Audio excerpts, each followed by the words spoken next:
Muy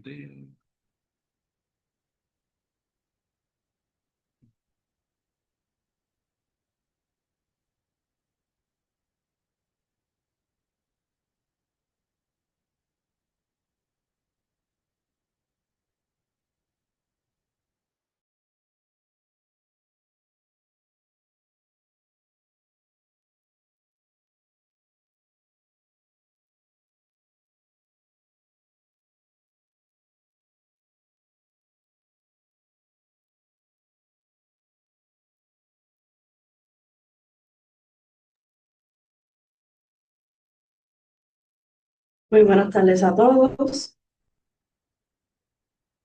Espero que estén súper bien. Bienvenidos a esta séptima sección de nuestra serie con enfermedades crónicas del corazón, fortaleciendo el manejo de condiciones cardíacas en la atención primaria. Esta iniciativa es posible gracias a la subvención de HERSA, que está diseñada especialmente para médicos y profesionales de la salud.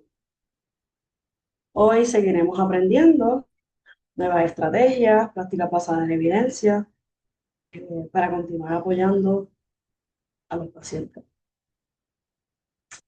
Les invito a presentarse encendiendo la cámara y el micrófono. Pueden decir su nombre, de dónde nos visitan, su especialidad, si trabajan en alguna clínica. Además de poder encender las cámaras, pueden también utilizar el chat, pero para nosotros es muy importante que ustedes, ¿verdad? Verle las caritas, conocerlo eh, más personal, ¿no? Y nada, agradecidos nuevamente de que están aquí presentes. Buenas tardes, Juan Román, veo el chat que se están presentando. Doris Cruz desde San Sebastián.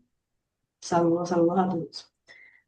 En la agenda de hoy tenemos nuestras guías generales, como de costumbre, la preprueba, la didáctica por la doctora María Rodríguez, y luego de eso pasamos a la postprueba, preguntas, el caso clínico y nuestra encuesta de satisfacción, los anuncios del cierre. Nuestras guías generales para esta sección o esta serie completa: encender las cámaras, tener una participación activa, compartir su experiencia o abordar en el caso, ¿verdad? En el caso clínico, y escribir en el chat en cualquier momento durante la sección.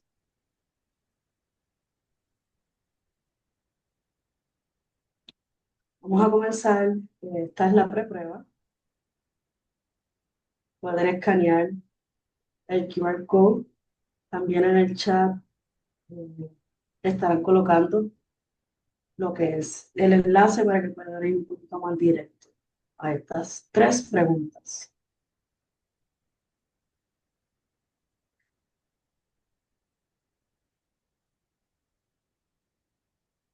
Voy a darle como 3 minutitos para que no se me quede ninguno sin contestar.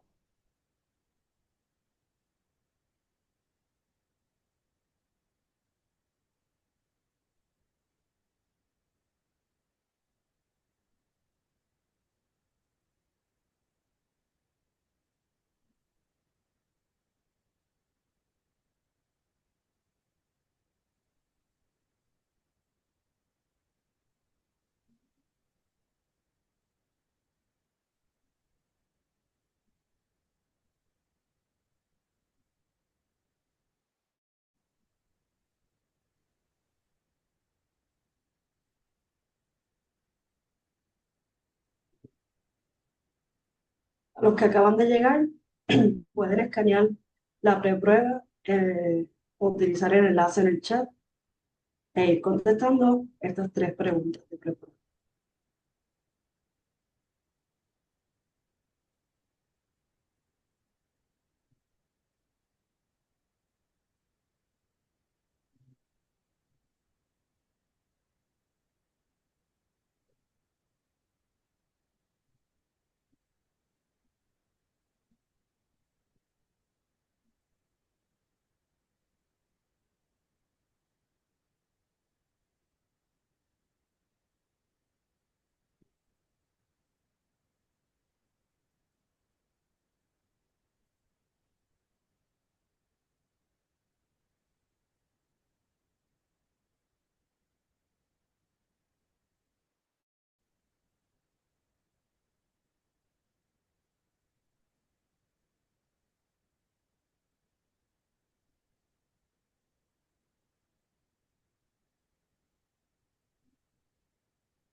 todavía nos faltan aproximadamente 10 personas por contestar la prueba. Tenemos unos segunditos todavía para que puedan contestar.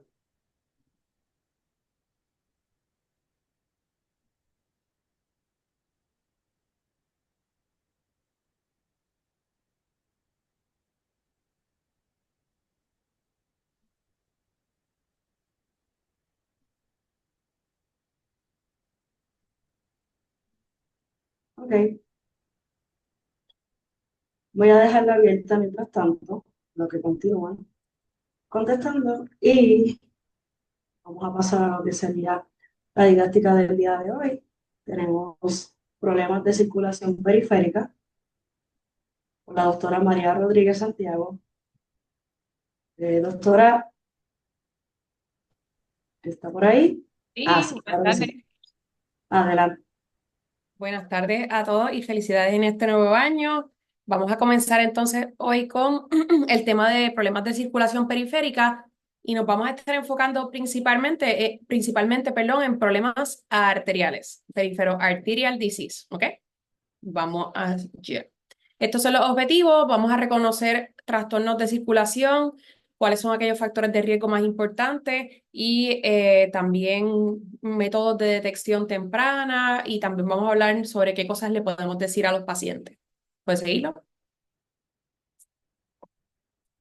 Siempre empezamos de nuevo con la epidemiología y por qué es importante hablar sobre este tema. Y es que como muchas de las otras condiciones cardiovasculares, la prevalencia y la cantidad de personas que padecen de esta condición es sumamente alta.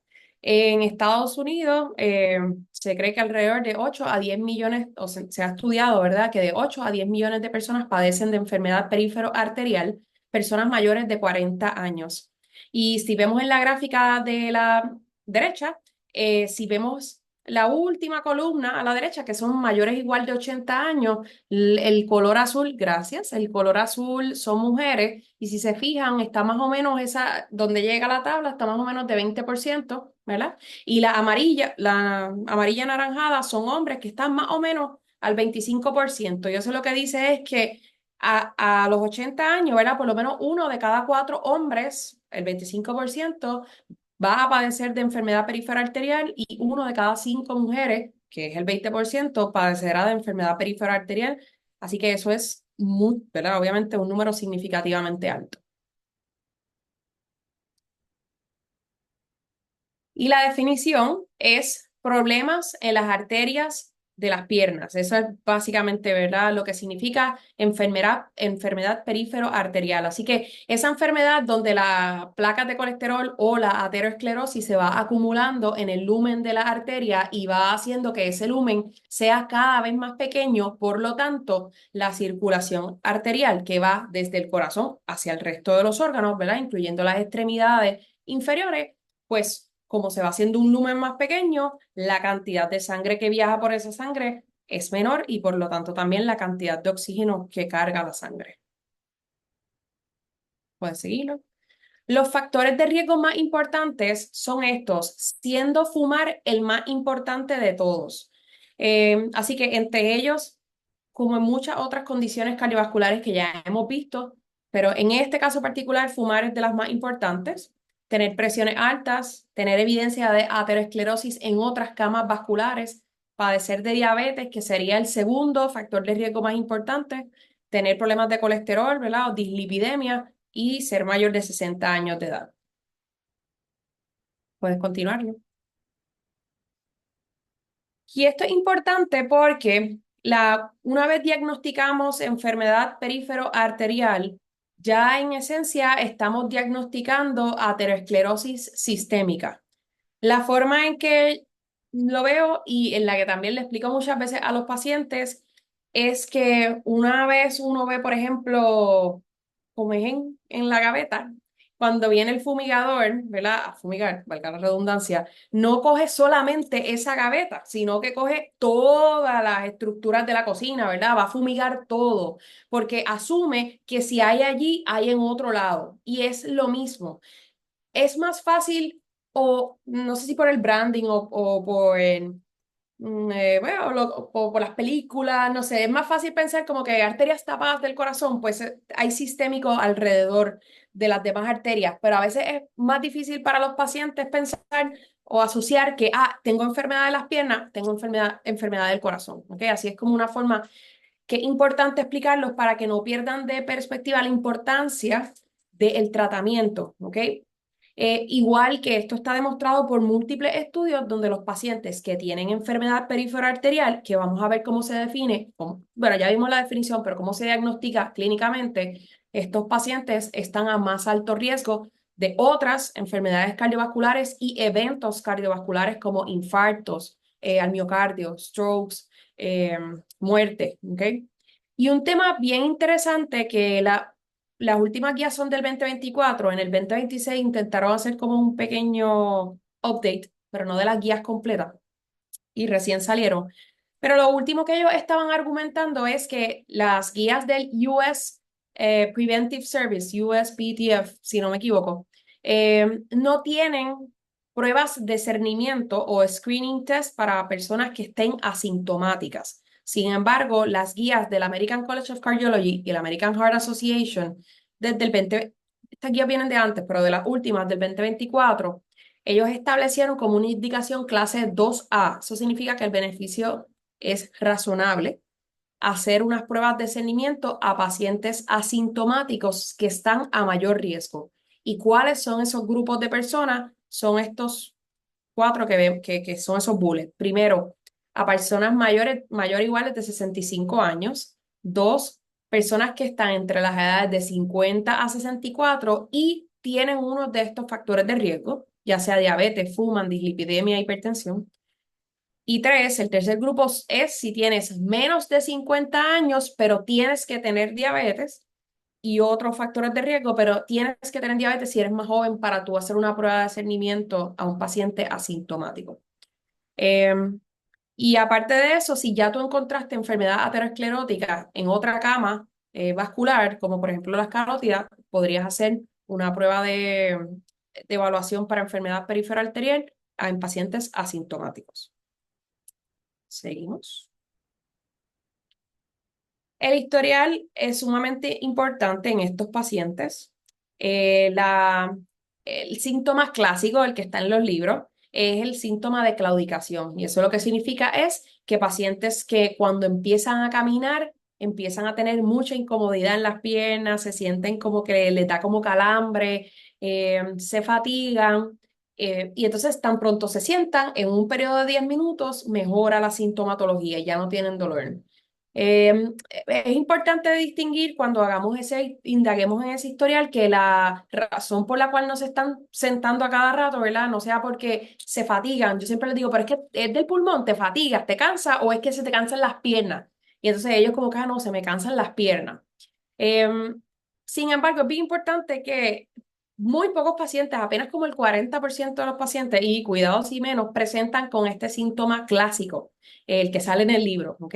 Muchos de ellos tienen síntomas bien pobremente específicos, pero hay que indagar en eso, en que ya no pueden caminar tanto, en que tienen dolor en descanso o en que están desarrollando úlceras que no cicatrizan. ¿Podemos seguir?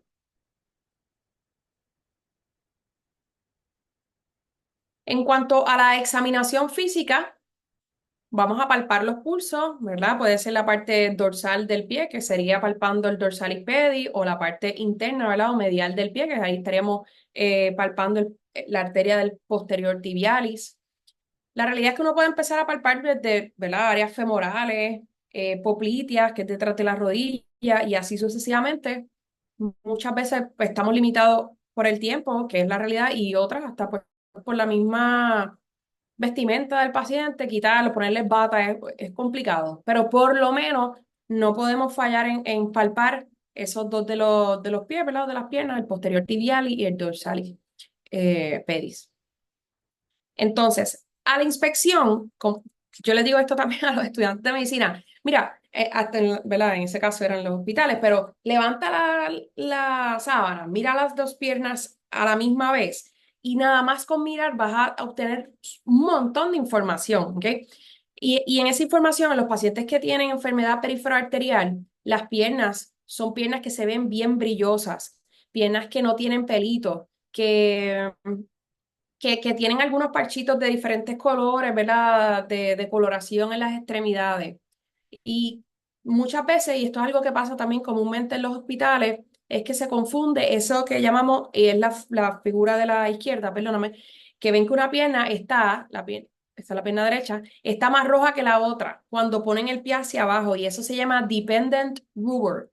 Y eso es porque las arteriolas en pacientes que tienen estenosis en la arteriola es lo que viene después, pues la arteriola tratando de compensar por esa estenosis de la arteria se vasodilata. Y cuando ellos están en una posición dependiente o sentados, pues tienen ese rubor. Sin embargo, cuando subes la pierna o la eleva, se le va.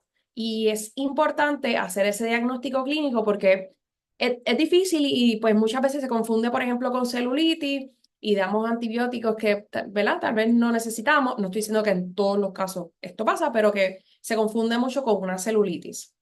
Y también es importante que a estos pacientes hagamos, por lo menos en una visita, presiones arteriales en ambos brazos para evaluar para estenosis de la arteria subclavia. Podemos continuar. Ok, entonces, para la evaluación de úlceras, existen diferentes etiologías, ¿verdad? Están las arteriales, venosas, por neuropatía diabética y por presión, que las vamos a ver un poquito más adelante.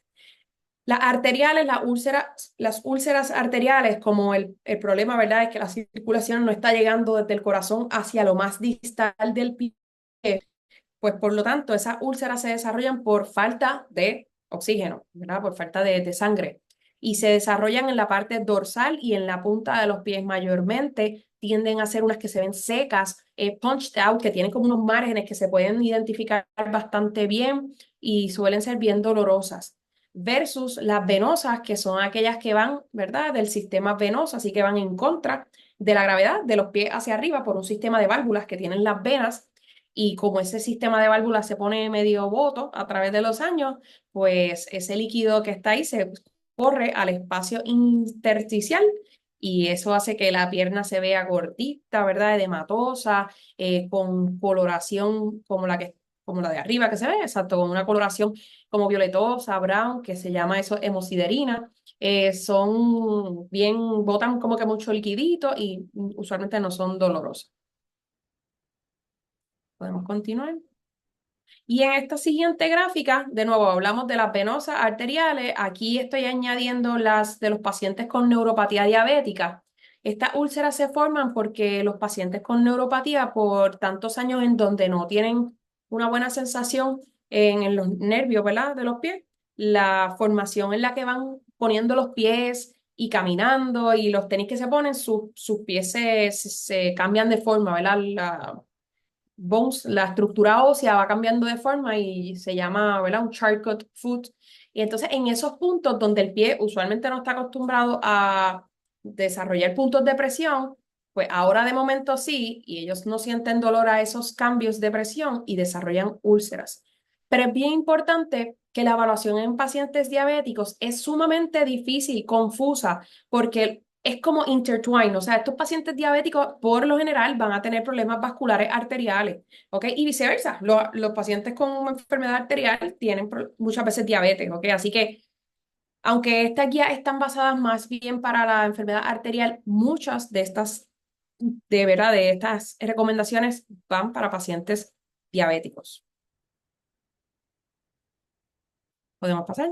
Y la depresión, perdón, para que no se me quede ahí, las depresión son aquellas que les pasan mayormente a los pacientes que están hospitalizados, donde se quedan por mucho tiempo en una misma posición y desarrollan úlceras en puntos de presión, como los talones. Podemos continuar.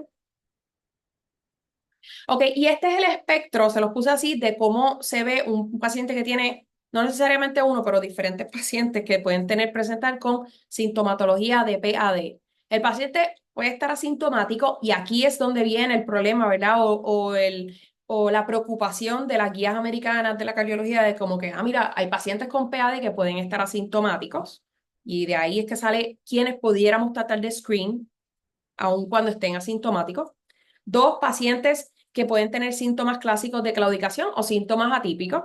Y ya en el espectro de lo que llamamos Chronic Threatening Limb Ischemia, ¿verdad? Problemas amenazantes de la pierna. En ese grupo tenemos tres tipos de pacientes que son aquellos que tienen dolor en descanso, úlceras que no curan y pacientes que ya tienen gangrena, ¿verdad? Que es pérdida del tejido de la piel por necrotización. Eh, ok, podemos continuar. Esa distinción, por si acaso, del chronic threatening limb ischemia se hace porque el manejo es distinto y lo vamos a ver. El diagnóstico. La realidad es que un ese es el gold standard, hacer un ankle brachial index. No es tan comúnmente hecho, es la realidad en todas las oficinas donde se practica estudios vasculares o laboratorios cardiovasculares, porque es un estudio que es fácil, pero como que toma tiempo, técnicos que lo hagan bien. Así que no es tan frecuentemente utilizado, pero se habla mucho de él en estudios científicos, literatura. Así que es importante saber lo que eso significa, cómo se calcula. El Ankle Brachial Index es básicamente cogerle las presiones arteriales en 4 puntos, ambos brazos, ambas piernas, y utilizar un sonograma Doppler para escuchar el punto en donde vamos inflando el cuff, vamos inflando el cuff, lo vamos soltando, ¿ok? O sea, a medida que inflamos el cuff, esa arteria ya no se va a escuchar. Vamos a parar de escucharlo porque estamos haciendo, ¿verdad? Creándole una fuerza externa a esa arteria, así que esa arteria se ocluye. Y una vez vamos soltando el cuff, cuando la arteria empiece de nuevo a sonar, esa es la presión que está marcando, ¿verdad? El cuff, porque esa es la presión que es igual a del cuff a la arteria de nuevo abrirse y se escucha, ¿ok?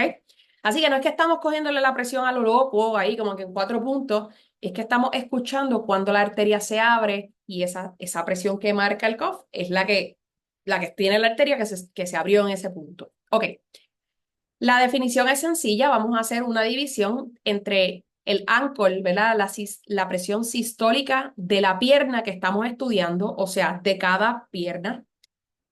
Ese es el numerador sobre las presiones del braquial. Exacto. Esa presión braquial que cogemos ¿verdad? De la arteria braquial es la mayor de cualquiera de los dos brazos. Basically, la del brazo, la que me importa es la más alta. La de la pierna voy a escoger la más alta de la pierna, o sea, puedo escoger la dorsalis pedis o la posterior tibialis de la pierna derecha, la más alta de esas dos, y después para la pierna izquierda voy a coger la más alta de dorsalis pedis o posterior tibialis de esa pierna.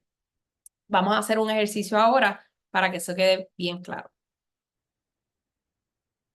En este ejercicio, por ejemplo, la arteria braquial con las presiones sistólicas más altas es la del brazo izquierdo, por esa es la que vamos a coger, punto y se acabó siempre, ¿ok? O sea, me refiero para calcular tanto la de la pierna derecha como para la pierna izquierda. Ahora, en este caso, el cálculo se va a hacer solo de la pierna derecha y entre las dos presiones, la dorsalis pedis o la posterior tibialis de la pierna derecha, la más alta es la posterior tibialis. Así que el cálculo sería ankle brachial, meaning, lo que significa ankle arriba, 120 sobre brachial, 160, nos da un ankle brachial index de 0.75. Y ahora vamos a los valores. Un valor normal es de 1 a 1.4, borderline, punto, ¿verdad? Lo vemos ahí. Así que este paciente cae ¿verdad? En un valor anormal, un valor que ya es consistente con enfermedad arterial. Comúnmente los pacientes que tienen diabetes, como tienen arterias que están calcificadas, caen en el rango de no compresible, porque la arteria no se comprime. Y como el COF no puede comprimir esa arteria, el numerador da uno falsamente muy alto. Y por lo general los valores del Ankle Brachial Index están súper normales en pacientes diabéticos. ¿Podemos seguirlo? Yo creo que por cuestión de tiempo voy a saltar este, pero lo vamos a dejar en la presentación para entonces lo podemos hacer o en la discusión de caso o en otro momento. De todas maneras, está la contestación. Podemos seguirlo. Ok, estos son estudios que se añaden al Ankle Brachial Index. podemos hacer un Ankle Brachial Index después de una prueba de ejercicio y esto es en pacientes donde la sospecha clínica sigue siendo muy alta, en donde ¿verdad? El pretest probability de un paciente que sospechamos tiene PAD, pero el valor dio normal, pues lo ponemos a hacer ejercicio y después le repetimos el Ankle Brachial Index Study, a ver si en efecto logramos obtener unos números consistentes con PAD, que era la sospecha inicial. Puedes seguirlo.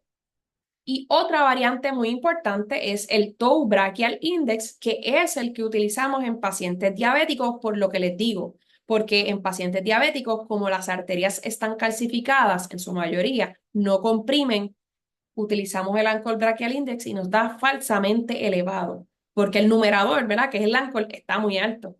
Así que en estos pacientes, el que se mide con el Doppler y el cuff es en el dedito, ¿ok? El Toe Brachial Index, por si acaso también lo ven en la literatura.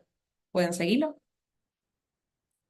Este algoritmo es obtenido de las guías del 2024 y lo que quiero que vean es que lo primero, ¿verdad? Es hacer un buen historial, examen físico. Ankle Brachial Index sigue siendo el primer estudio diagnóstico que debemos realizar, ¿ok? Y por ahí entonces va bajando el algoritmo dependiendo de los valores que nos dé. Es una forma de decir, mira, si te da bien uno, un Ankle Brachial Index, si te da bien después el Exercise Ankle Brachial Index, esa úlcera es muy poco probable que ya estemos hablando de que sea una úlcera arterial, ¿ok?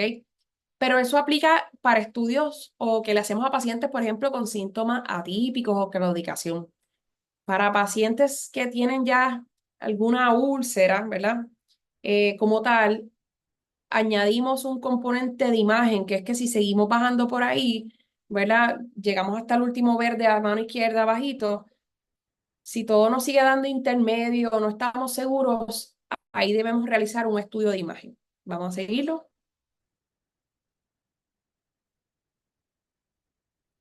Ok, ¿cuándo está indicado hacer un estudio de imagen? Primero, clase uno en pacientes que tienen claudicación que a pesar de estar en terapia médica óptima, incluyendo Supervised Exercise Training, ¿verdad? Que es lo que dice ahí, SET. Esos pacientes está indicado hacer un estudio de imagen. Dos, en pacientes que estamos considerando, ¿verdad? O mejor dicho, más, esos pacientes que tienen claudicación no mejoran y que ya lo que queremos ver es anatomía porque estamos considerando revascularizar, ¿ok? Ese es el punto de tú ver algo. No es para diagnosticar. Para diagnosticar tenemos el Ankle Brachial Index, que de nuevo en Puerto Rico no es tan frecuentemente utilizado, sí lo utilizamos casi interchangeable, ¿verdad? Casi intercambiablemente con sonogramas vasculares arteriales, pero de nuevo, para diagnosticar, el gold standard es Ankle Brachial Index. Para evaluar para revascularización, ahí sí tenemos que mirar anatomía, ¿ok? Y la segunda indicación, clase uno es CLTI, que es Chronic Threatening Lip Ischemia, que son los tres grupos de pacientes que hablamos: dolor en descanso, úlceras que no curan y gangrena. Entonces, clase 2B, podemos hacer estudios de imágenes para pacientes que tenemos un Ankle Brachial Index, que estamos como que, medio bien, pero sospecho PAD, you could, ¿verdad? Es razonable pues, hacerle un estudio de imagen. ¿Seguimos? Estos son los cuatro modalidades de estudios de imagen anatómica: sonogramas arteriales, ¿verdad? Doppler duplex, CTAs, que son CT angiogramas, MRAs, ¿verdad? Que son MRIs, pero que pintan la arteria, o angiografías, que son estudios que hacen, ¿verdad? Los cardiólogos intervencionales o los radiólogos intervencionales, donde en el mismo procedimiento, pues, pintan con contraste la arteria y a la misma vez, pues, tienen como que la facilidad de hacer un procedimiento si fuera necesario. Podemos pasarlo. El tratamiento. Hay unos, de hecho, en el 2026 que les digo que salió como un pequeño compendio de lo que van a hacer en estas nuevas guías de PAD, le dieron mucho énfasis a este tipo de tratamiento, no solamente el de los medicamentos, sino también a los lifestyle modifications. Estos pacientes, ¿verdad? Idealmente hay que hablarle, ser bastante agresivo y hablarle fuerte, como que hay que dejar de fumar, ofrecerles tratamientos con evidencia científica como vareniclina o bupropión y parchos de nicotina. No, no hay que prohibirlos de parchos de nicotina o chicles si es lo que usan, etcétera. El punto es que, ¿verdad? Lograr que disminuya ese hábito y esa adicción. Eh, Evadir el humo ambiental. Control de azúcares es súper importante y hay que ofrecerles la vacuna de la influenza anuales. Continuamos. Este siguiente slide es como un checklist de, por lo menos, a grosso modo, cosas que deberíamos estar sumamente pendientes. Ahora les voy a hablar de lo siguiente, que son como tal los medicamentos. Ok, cuando vayamos a tratar a estos pacientes para hipertensión, lo que recomiendan las guías es que utilicemos ACE inhibitors o ARBs para el mismo, y esto fue después del estudio del HOPE Trial, ¿ok? Las estatinas, súper importante, ¿ok? Clase 1, indicación para empezarle estatinas mínimos de intensidad moderada, aunque muchos de ellos van a estar en high dosage, ¿verdad? High dose of, de las estatinas, en silostazol, muy buena herramienta, pero recordemos que es solamente para el manejo de síntomas, ¿ok? Y les aumenta, les ayuda, como que en el 6-minute walk test les ayudaba en los estudios a aumentar esa distancia. Y eso sí, bien importante, está contraindicado en pacientes que tienen fallo cardíaco, tanto sistólico como diastólico. Se le debe ofrecer una terapia de ejercicio supervisado. Lamentablemente no existe un centro de, ¿verdad?, de terapia física especializado así en eventos cardiovasculares o en, ¿verdad?, en PAD en Puerto Rico. Eh, y el manejo de diabetes debe incluir SGLT2 inhibitors, que se acuerdan que era dapagliflozin, ¿verdad? O empagliflozin, más o menos GLP-1s, que ya tienen data robusta de que estos pacientes disminuye el rate de amputaciones o los Major Adverse Limb Events, los MALES. Antiplaquetarios, súper importante. Pacientes asintomáticos deberían estar en aspirina.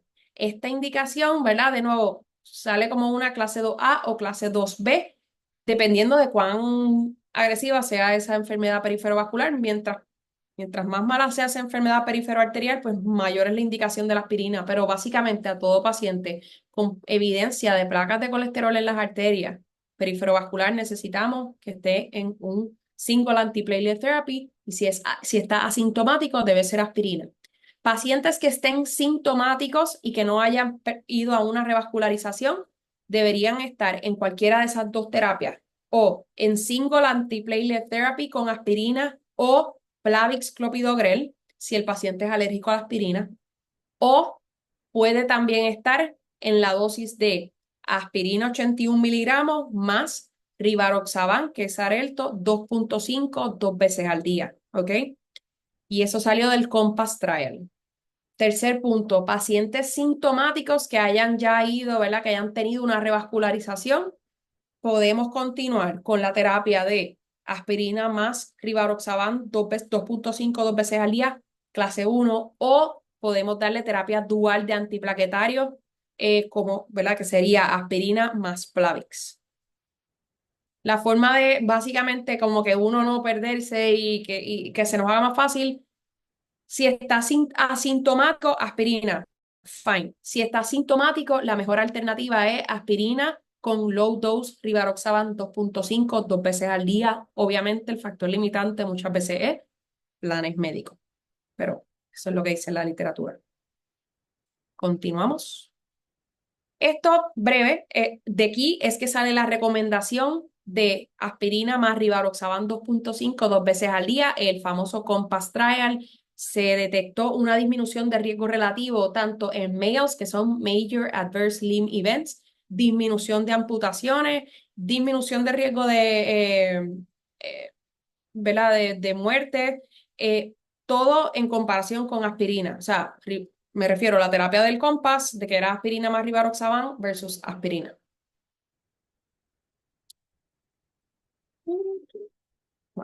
Ok.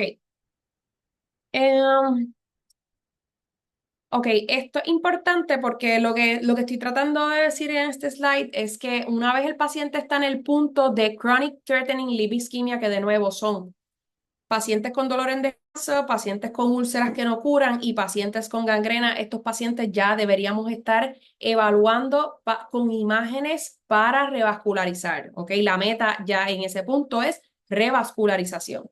Siguiente, que puede ser percutánea o quirúrgica.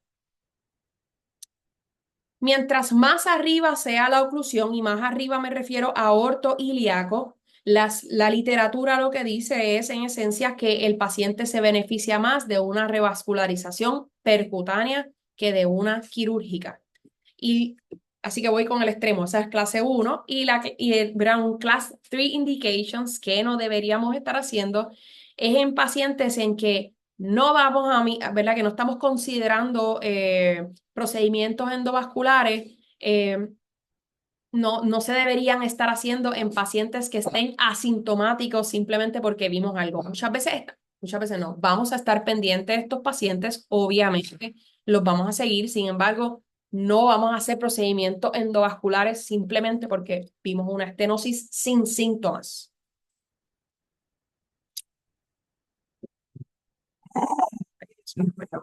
Esta es la definición, ¿verdad? De lo que es chronic limb ischemia, perdón. Básicamente, aquello crónico es más de 2 semanas con el dolor en ¿verdad? En las extremidades y algo que es agudo. Acute limb ischemia es pacientes que tienen dolor con una presentación mucho más avanzada y que dura menos de 2 semanas.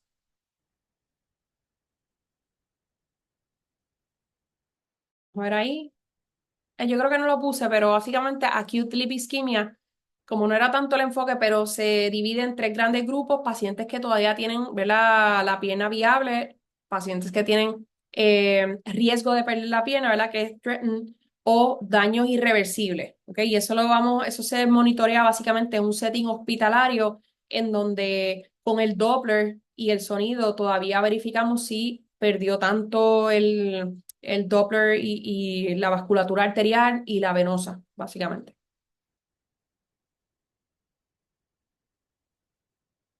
Así que una pierna de un paciente con acute limb ischemia, de nuevo, tiene que tener una presentación de menos de 2 semanas para caer en la definición.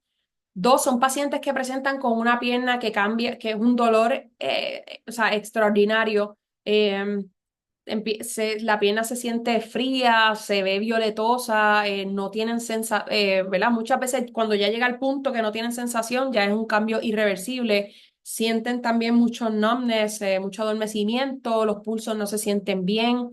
Y estos pacientes, lo que dice la literatura es, antes de hacer cualquier cosa, que obviamente vamos a agarrar el teléfono y llamar a un cirujano vascular o a un cardiólogo intervencional, es primero empezar una terapia de heparina con anticoagulación, o sea, la anticoagulante. Y luego entonces hacemos la gestión de llamar, pero lo más importante, first step es anticoagulation.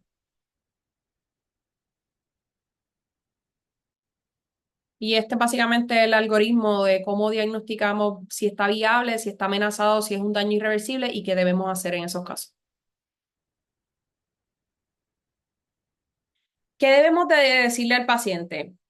Muchos pacientes también dicen como que, ay, me duele, pero es cosa de la vejez. No es cosa de la vejez. Así que le debemos decir, mira, si a ti te duele cuando camines, ¿verdad? Hay que ir, hay que verificar, que monitoreen esos síntomas medio no específicos, como que, ay, me arde la pierna, me duele un poquito. Todo eso hay que monitorearlo bien, que lo mejor para, ¿verdad? Disminuir no disminuirla, pero para disminuir el riesgo de progresión de aterosclerosis y eventos cardiovasculares es mantenerse ejercitándose. Nosotros tratar de, ¿verdad? Con un conjunto con otros equipos, ya sea otros especialistas, nutricionistas, terapistas físicos, ayudarlos a mantener las úlceras limpias, terapia de ejercicios, controlar el azúcar, la presión, eh, ¿verdad? Decirles que no fumen, que se revisen los pies todos los días, que no caminen descalzos, que cada ampollita, cortadura, tiene que ser monitoreada rápido, ¿verdad? Por un especialista y avisar si una herida no sana. Y estas son mis referencias. Y ya está. Muchas gracias. Muchas gracias, doctora. Excelente presentación, como de costumbre. Creo que estoy segura que a todos les gustó y hemos aprendido un montón. Lo próximo, post prueba, por favor.